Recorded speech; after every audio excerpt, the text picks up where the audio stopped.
नमस्कार, स्वागत है आपका हिंदी खबर पर। मैं हूं आपके साथ अतुल प्रताप सिंह।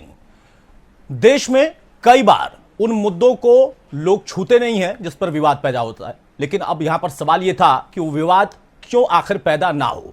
सवाल बहुत सारे हैं रोहिंग्याओं को लेकर और वक्त वक्त में उस पर सवाल खड़े भी किए गए। हमारे साथ इस वक्त मौजूद हैं बीजेपी के लोनी से विधायक गुर्जर साहब, जो कि इस वक्त एक बड़ी खबर को लेकर अपनी लड़ाई सोशल मीडिया के जरिए भी लड़ रहे हैं, मीडिया में भी अपनी बात रख रहे हैं। वहां पर सवाल यह उठा है कि रोहिंग्या बाहर से लाए जा रहे हैं और साथ में उनका बकायदा आधार कार्ड भी बन रहा है, उनको सारी व्यवस्थाएं दी जा रही हैं ताकि वोट में उनका इस्तेमाल हो। बहुत स्वागत है गुर्जर साहब आपका हिंदी खबर पर। क्या है ये मामला? आप जब भी बोलते हैं तो कुछ विवादित हो जाता है। अभी लोनी में कहा जा रहा है या दिल्ली नोएडा के आसपास के इलाकों में बहुत बड़ी संख्या में रोहिंग्याओं को लाया गया है। सीए एनआरसी का जब वक्त था उस वक्त भी ये मुद्दा उठा था और कहा गया कि डिटेंशन सेंटर में रखा जाएगा, लेकिन उसके बाद अब और बाहर से लोग लेकर आ रहे। देखिए, लगातार कांग्रेस की सरकार में बहुत बड़े पैमाने पर इस तरह की घटनाएं हुई। उसके बाद अब सबसे बड़ी बात यह है, काफ़ी दिन इस चीज़ पे काफ़ी लगाम लगी, लेकिन अरविंद केजरीवाल जी के मुख्यमंत्री बनने के बाद एक एजेंडे के तहत, मैंने ऐसा नहीं है, आपके कई चैनल्स ने उसको कवर भी किया लोनी में, उसको बकायदा उनके पास राशन कार्ड है, वोटर कार्ड है दिल्ली के। अच्छा। तो मेरे यहाँ वो रहते थे, आज भी मेरे पास वो सारी रिकॉर्डिंग है। तो काफ़ी हद तक तो मैंने माननीय मुख्यमंत्री जी को ये सीडी सहित चीज़ें उपलब्ध करवाई और उसमें अधिकारियों ने संज्ञान लिया है। लेकिन अभी भी जो उन लोगों ने बताया और जो इंटरव्यूज हैं, कोई ऐसा नहीं है, वो प्रमाणिक चीजें हैं। अच्छा, वो बोल रहे हैं? हाँ। तो वो प्रमाणिक है। उसके बाद उन्होंने बताया कि साहिबाबाद का हिस्सा, नोएडा का, फरीदाबाद का, जो दिल्ली के आसपास है और दिल्ली के अंदर झुग्गियां डाल करके उन लोगों को बसाया गया, जहां मकान मिल सकते हैं। उनके फर्जी सारे आधार कार्ड, कई बार लोनी में मैंने उनको पकड़वाया, फर्जी आधार कार्ड का बड़ा गैंग। नहीं तो ये गैंग कौन चला रहा है? अधिकारी जब बनवा रहे होंगे तभी तो बन रहा है ना। सरकारें आपकी है, केंद्र में भी आप है, प्रदेश में भी आप हैं और आप ही लड़ाई लड़ रहे हैं। देखिए, केंद्र सरकार ये आधार कार्ड बनाने का काम नहीं कर रही है। दिल्ली के अंदर, दिल्ली गवर्नमेंट का है, अक्षरधाम पे और अपना सुंदर नगरी में कई ऐसे पॉइंट्स हैं। लोनी में जो पॉइंट थे जहां शुरू हुआ था, क्योंकि हम जो नेटवर्क है हमारा सीधा लोगों के बीच में पहुंचे, तो वो पकड़े गए, गिरफ्तार हुए। मैं ये नहीं कह रहा कि मैं ऐसे ही हवा में बात कर रहा हूँ, वो पकड़े गए, मुकदमे दर्ज हुए, जेल गए हैं। तो ये बहुत बड़ी, मैं समझता हूँ कि देश के लिए, केवल वोट के लिए, दिल्ली के मुख्यमंत्री वोट के लिए, उनके 2 विधायक उन लोगों ने सीडी में कहा है, ओखला वाले विधायक और एक हमारे यहाँ सीमापुरी से विधायक, इन लोगों ने पूरा ट्रेन के द्वारा उन लोगों को लाया गया और लगभग 5 लाख के आसपास आरोप आप लगा रहे हैं। बिल्कुल, मतलब इसका प्रमाण है? आपने बताया गंभीर नहीं, प्रमाणिक है। माननीय मुख्यमंत्री जी को मैंने वो सीडी सहित दिया है, लेकिन उसके बाद वो दिल्ली में कहीं दूसरी जगह वहां से मूवमेंट किया है। कुछ लोग आज भी मेरी नजर में है, उनके लिए भी मैंने परसों ही बात रखी है। नहीं तो क्या सिर्फ नंदकिशोर जी वहां पर उनको आधार कार्ड दे दिया गया है, उनके डॉक्यूमेंट बना दिए गए हैं, या अब उनको बकायदा रहने की बात, आप चूंकि आरोप आप बड़ा लगा रहे हैं, आप कह रहे हैं कि प्लॉट काट कर उनको दिया जा रहा है? नहीं, मैं तो जब कहा था तो लोनी के अंदर 2 तो ऑन रिकॉर्ड पकड़े गए थे, उसकी जांच हुई थी, तो उस जांच में वो पकड़े गए थे, उनके खिलाफ गिरफ्तारी हुई थी। इसके अलावा जो वहां लोग रह रहे हैं, मैंने बताया ना, वो तो आपके कई चैनल्स ने, मीडिया ने कवर किया और माननीय मुख्यमंत्री जी ने उस पर अधिकारियों से कह करके कार्रवाई भी हुई। अच्छा। लेकिन मेरा ये कहना है कि वोट के लिए दिल्ली में, दिल्ली के आसपास एक बहुत बड़ा जो एक राजनीतिक, मैं समझता हूं इससे ज्यादा घृणित राजनीति देश के लिए, देश की सुरक्षा के लिए हो नहीं सकती कि केवल वोट के लिए उनके आधार कार्ड बनवाए जाए, राशन कार्ड बनवाए जाए, उनको रहने के। लेकिन विपक्ष ये कहता है कि नंदकिशोर जी जब बोलते हैं तो उसके पीछे राजनीति होती है। आप कह रहे हैं कि नहीं, मैं प्रमाण के साथ बात कर रहा हूं। नहीं, इसमें तो राजनीति कोई बात नहीं है भाई। मैं जब कह रहा हूं कि वो लोग हैं, प्रमाणिक चीजें हैं, मेरे पास एविडेंस है, आप अपनी टीम भेजिए, आप भी कवर कर लीजिए। नहीं, मैंने तो इसीलिए आप ही से बात सीधा शुरू कर दिया कि जब आप ये कह रहे हैं तो मैं तो वो तो जांच कराऊंगा ही वहां पर अपनी टीम के साथ पहुंचकर, लेकिन आपकी बात भी तो आ जाए। अब यहां पर सवाल इस बात का है कि आपकी सरकार, चलिए केंद्र में आप कह रहे हैं कि आधार कार्ड बनाने का काम नहीं है, लेकिन प्रदेश में आपकी सरकार है, योगी जी मुख्यमंत्री हैं, इतने सख्त हैं और वहां पर रोहिंग्याओं को लेकर बसाया जा रहा है, बाकायदा प्लॉट दिया जा रहा है। आपके अधिकारी क्या कर रहे हैं वहां पर? एक विधायक सवाल उठा रहे हैं, अधिकारियों को जानकारी नहीं है। सख्त है तभी तो उनको हटाया जा रहा है भाई। सख्त हैं हम लोग, हमारी भी जिम्मेवारी है, जनप्रतिनिधियों की भी जिम्मेवारी है, हमको 1 to 1 लोग जुड़े हुए हैं, पुलिस ने कार्रवाई की है। लेकिन आप ये सोचिए, मनसा देखिए आप, जहां तो मैंने बोल दिया, लेकिन जो फरीदाबाद के आसपास का हिस्सा है, जो दूसरे बॉर्डर्स हैं दिल्ली के अंदर, तो देखिए जहांगीरपुरी, तो बीजेपी की है ना मैं वही कह रहा हूँ, स्थिति इतनी विकट है कि केवल वोट के लिए लोगों को सारी सुविधाएं देना, उसके बाद उनको मकान मुहैया कराना, भारत का नागरिक बना देना, उसके लिए मैंने माननीय मुख्यमंत्री जी को बताया है और उन्होंने यहाँ की कार्रवाई की है। मुझे उम्मीद है कि केंद्र से भी बड़ी कार्रवाई होगी, जिस तरह से माननीय गृह मंत्री जी ने। तो कुल कितनी आपके एक बड़ा फिगर आप बता रहे हैं कि लगभग 5 लाख लोग, ये किस रूट से लाए जाते हैं, क्यों इसकी जानकारी जो एजेंसियां हैं उनको नहीं मिल पाती हैं? खुफिया एजेंसी आप कहते हैं बहुत तेज हो गई है मोदी सरकार आने के बाद, योगी सरकार आने के बाद एलआईयू बहुत तेज हो गया है, सतर्क है, तो इसकी जानकारी क्यों नहीं हो रही कि प्लानिंग के साथ उनको लाकर बसाया भी जा रहा है? देखिए, मैं ये नहीं कह रहा, जिनको पकड़ा गया है उन्होंने ही बताया कि बंगाल के रास्ते, वहां से बांग्लादेश के रास्ते, बंगाल से होते हुए ट्रेन के द्वारा दिल्ली में हमको लाया जाता है। अच्छा, उनके बाइट से इंटरव्यूज हैं, आप उनको ले लीजिए। तो जो लाया गया है, अब ये खुफिया एजेंसियां जो काम कर रही हैं वो तो मैं उनके ऊपर प्रशंसित नहीं लगाता, लेकिन उनको लाया गया खुफिया एजेंसी जब खुद अगर राजनीतिक दल के लोग, अगर मुख्यमंत्री और वहां के मंत्री इस काम को या विधायक करने लगेंगे जो जनप्रतिनिधि हैं, तो उसमें खुफिया एजेंसियां तो हम ही लोग तो आंख नाक कान है उनके, ट्रेन में बैठ के आ रहा हर व्यक्ति को चेक करेंगे क्या? तो ये सारी चीजें हैं, जब यहाँ पकड़े भी जाते हैं। लेकिन दिल्ली के अंदर बहुत, दिल्ली सुरक्षित नहीं है आज के तारीख में। इस संबंध में मैं पहले भी कई बार, आपने देखा होगा, पत्र लिख चुका हूं, मिला हूं अधिकारियों से, लेकिन मैं अपने क्षेत्र में जितना मुझसे बनता है उससे ज्यादा मेरा अभियान चलता रहता है, अधिकारी भी उसमें सहयोग करते हैं। लेकिन ये बहुत गंभीर बात है, केवल दिल्ली नहीं, देश के अंदर अगर देख ले तो पूरा, हमने गंगा यात्रा की थी, उसके अंदर पूरा बांग्लादेश की बेल्ट बंगाल से लगी हुई, जो अपना पश्चिम बंगाल है, तो जो बांग्लादेश से लगी हुई है वो बेल्ट बिहार तक, उत्तर प्रदेश के कोई ऐसा नहीं है, इवन जयपुर तक में रोहिंग्याओं बांग्लादेशियों का जब आप बात करेंगे उनसे, आपकी टीम जाएगी। दिल्ली के अंदर 6-7 पॉइंट्स हैं, उन पे मैं आपको बताऊंगा। लौनी में भी अभी कुछ चीजें बची हुई हैं। एक भी व्यक्ति अगर इस तरह का आता है, पता नहीं कितना बड़ा आतंकवादी हो, तो देश के लिए दिल्ली बिल्कुल हमारी राजधानी है, और वहां से सारे वीआईपी जितने भी हमारे फोर्स के जो है, सारे जो महत्वपूर्ण हमारे ऑफिसेज हैं वो दिल्ली में है। तो उसके लिए मैं लगातार आवाज उठाता हूं और इस पर हम लोग कार्रवाई के लिए करते भी हैं। लेकिन नंदकिशोर जी, जब भी आप आवाज उठाते हैं तो बवाल हो जाता है, वो चाहे आपकी पार्टी के अंदर ही क्यों ना हो। अब ये मुद्दा आप कह रहे हैं कि इसमें आप कोई राजनीति नहीं कर रहे हैं, बिल्कुल सही बात है, देश की और प्रदेश की सुरक्षा से जुड़ा मसला है, लेकिन इसमें राजनीति आखिर कौन कर रहा है? जो वोट पाने वाले हैं या वोट पाना इनके जरिए मकसद है, वो कौन है जो कि इतनी बड़ी प्लानिंग कर रहे हैं? क्योंकि रोहिंग्या को लेकर हमने सीए एनआरसी के दौरान देखा कि कितना बवाल मचा था और तमाम पार्टियां उनके पक्ष में खड़ी हो गई थी कि नहीं, भारत में अगर रोहिंग्या आते हैं तो उनको भगाने की जरूरत नहीं है। लेकिन अब नए सिरे से रोहिंग्या लाकर अगर दिल्ली और दिल्ली के इर्द गिर्द बसाए जा रहे हैं तो वहां पर सवाल आप पर ही उठेगा कि हटाने वाले आप थे, आपके रहते ही और ज्यादा आ गए।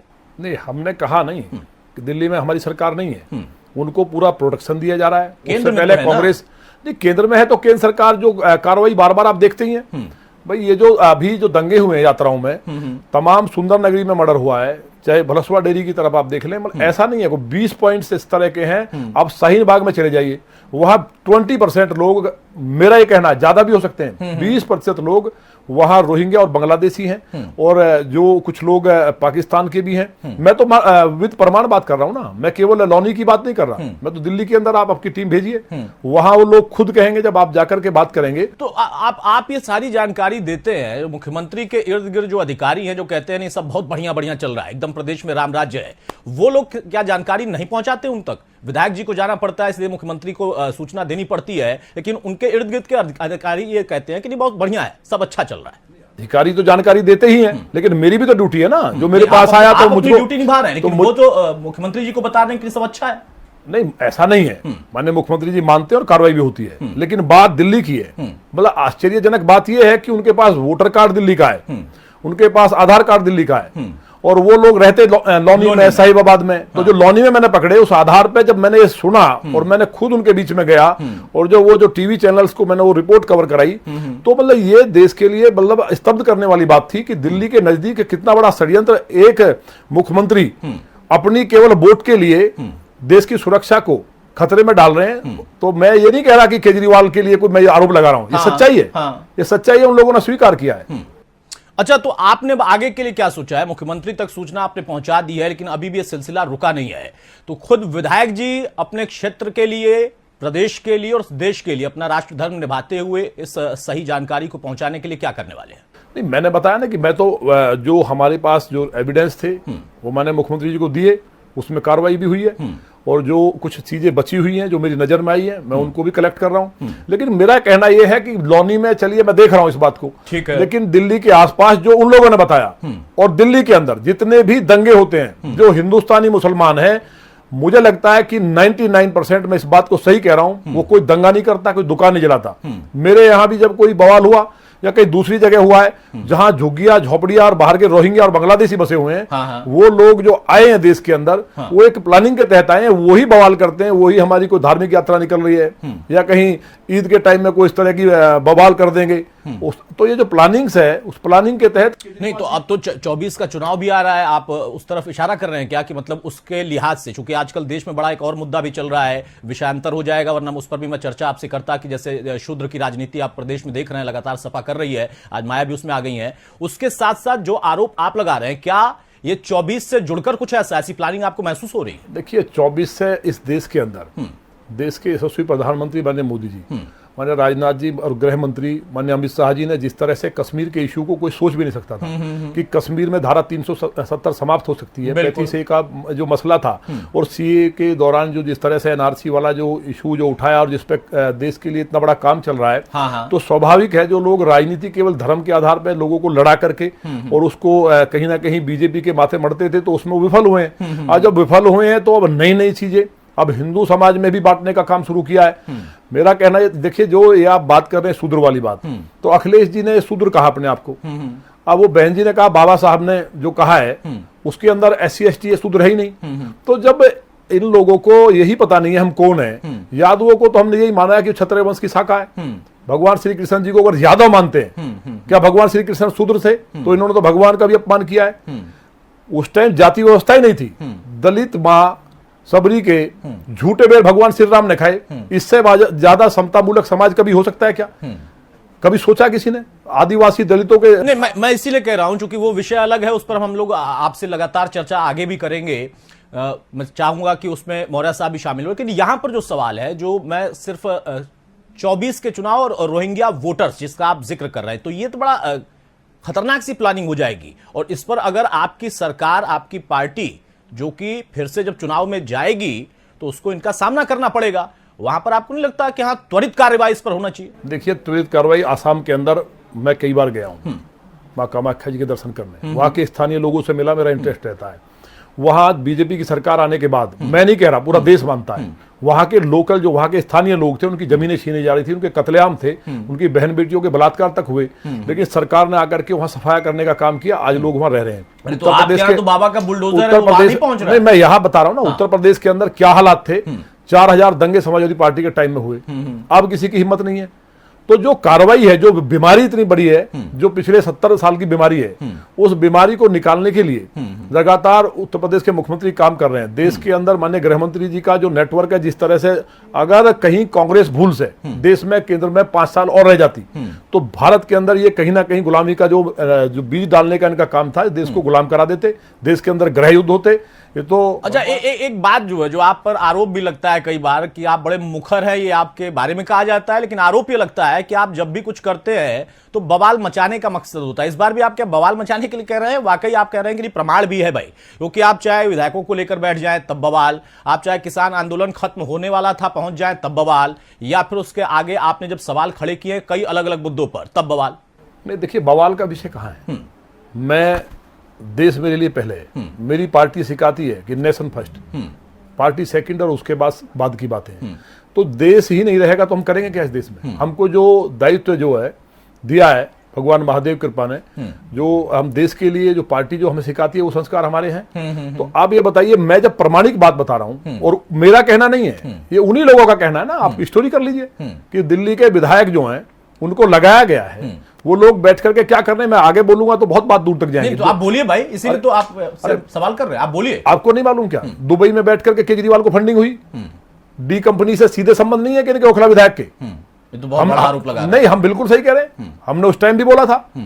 तो जो चीजें हैं देश के अंदर वो सब हैं। आज क्यों नहीं बम फट रहे हैं जगह जगह?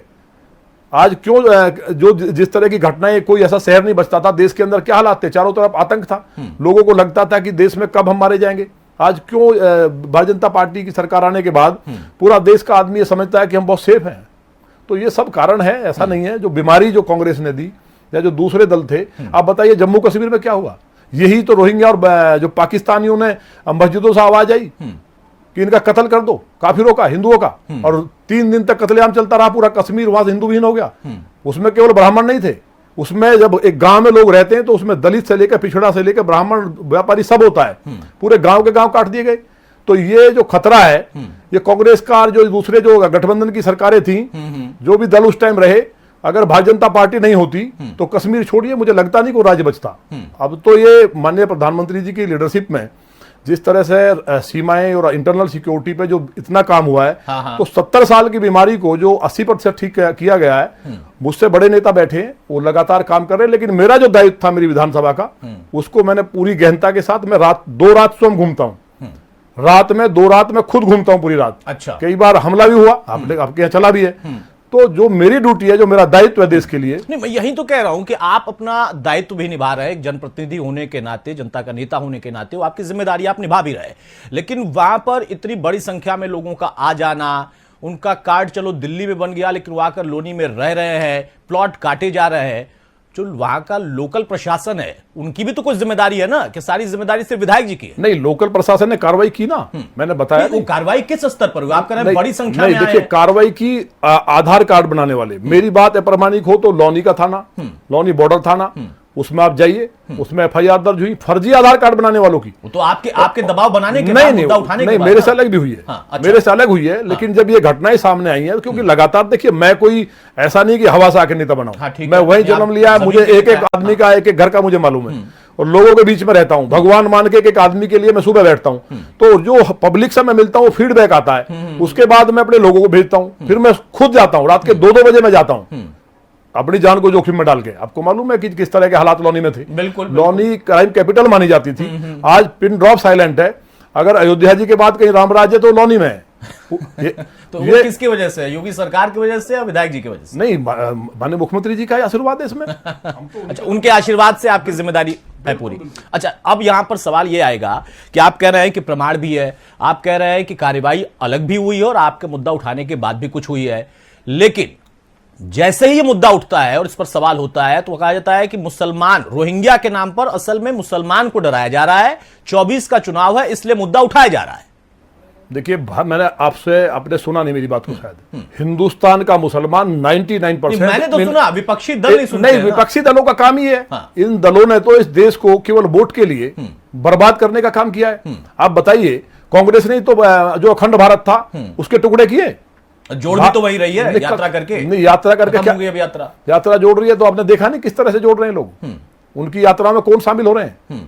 कौन जो आतंकवादी थे, जो राष्ट्र विरोधी थे, जो भारत के टुकड़े टुकड़े करने की बात करते थे, वही तो उनकी यात्रा में शामिल हुए हैं। मतलब आपका सिर्फ रोहिंग्या मुसलमानों से विरोध है, यहाँ भारत के मुसलमान से कोई विरोध नहीं? नहीं, भारत के मुसलमान इस बात को मानते हैं, वो उनके कहीं ना कहीं सीधे टर्म्स हैं हिंदुओं के साथ। तो उनको मालूम है कि अगर हम कुछ करेंगे तो कानूनी कार्रवाई होगी, चाहे वो हिंदू बवाल करेगा या मुसलमान।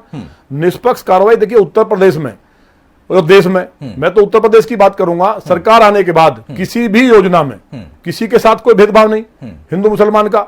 हम लोग कोई ऐसे तो है नहीं समाजवादी पार्टी की तरह कि मुस्लिम बेटियों को छात्रवृत्ति मिलेगी, 30,000 रुपए लोग देते थे उस टाइम, और हिंदुओं को नहीं मिलेगा। कब्रिस्तान की बाउंड्री होगी, हिंदुओं के साधुओं को मार के सरयू नदी में डाला जाएगा, आतंकवादियों को रिहा करने की बात एक माननीय मुख्यमंत्री करेंगे इस देश के अंदर। तो ये लोग जो आतंकवादियों को रिहा करने का आदेश दे सकते हो, जो बेटियों के बलात्कार को जायज ठहरा सकते हो कि लड़कों से गलती होती है, तो इन लोगों से उम्मीद क्या करोगे आप? ये तो वोट के लिए जो आतंकवादियों को रिहा कर रहे हैं, तो आतंकवादियों को बसाना तो बहुत छोटी बात है इनके लिए। तो इसमें आपको लगता है कि हाँ, इस प्रदेश की भी कुछ राजनीतिक पार्टियां शामिल हैं जो कि इन लोगों के साथ में है, उनको भी लग रहा है कि हाँ, बड़ा वोट बैंक है ये, और आपने इसको मुख्यमंत्री तक तो पहुंचाया, क्या केंद्र तक भी आपने मामला पहुंचाया? देखिए, केंद्र मैंने कहा नहीं, मैं उत्तर प्रदेश का विधायक हूं।